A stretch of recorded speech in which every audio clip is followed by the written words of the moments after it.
تمام تعریفیں اللہ ہی کے لیے ہیں۔ اللہ کے سوا کوئی معبود برحق نہیں ہے اور اللہ سب سے بڑا ہے۔ تاریخی الفاظ کے معزز ناظرین، السلام علیکم۔ حضرت ابن عباس رضی اللہ تعالی عنہ فرماتے ہیں کہ رسول اللہ صلی اللہ علیہ وآلہ وسلم نے فرمایا کہ معراج کی رات میں نے پاکیزہ خوشبو محسوس کی، تو میں نے پوچھا، اے جبریل علیہ السلام، یہ عمدہ خوشبو کیسی ہے؟ جبریل علیہ السلام نے فرمایا کہ یہ خوشبو اصل میں فرعون کی بیٹی کی اس خادمہ اور اس کی اولاد کی ہے جو اس کا کنگھا کیا کرتی تھی۔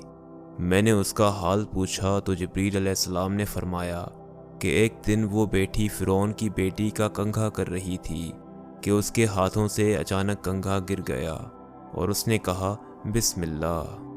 فرعون کی بیٹی نے کہا کہ کیا یہ میرا باپ مراد ہے؟ اس نے کہا، نہیں، بلکہ وہ اللہ ہے جو میرا بھی اور تیرا بھی بلکہ تیرے باپ کا بھی رب ہے۔ فرعون کی بیٹی نے کہا، کیا میرے باپ کے سوا بھی تیرا کوئی رب ہے؟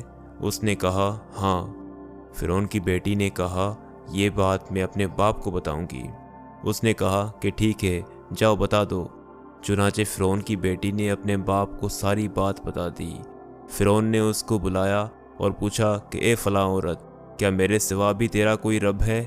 اس نے کہا، ہاں، میرا اور تمہارا رب اللہ ہے۔ فرعون نے پیتل کی بنی ہوئی ایک گائے لانے کا حکم دیا۔ چنانچہ وہ لائی گئی، اس میں پانی ڈال کر اسے خوب گرم کیا گیا، پھر اس خادمہ کے بچوں کو ایک ایک کر کے اس میں ڈالا جانے لگا۔ خادمہ نے اسی دوران کہا کہ میری ایک خواہش ہے۔ فرعون نے کہا، تیری کیا خواہش ہے؟ اس نے کہا کہ میری یہ خواہش ہے کہ میری اور میرے بچوں کی ہڈیوں کو ایک ہی کپڑوں میں ڈال کر ایک ساتھ دفن کر دیا جائے۔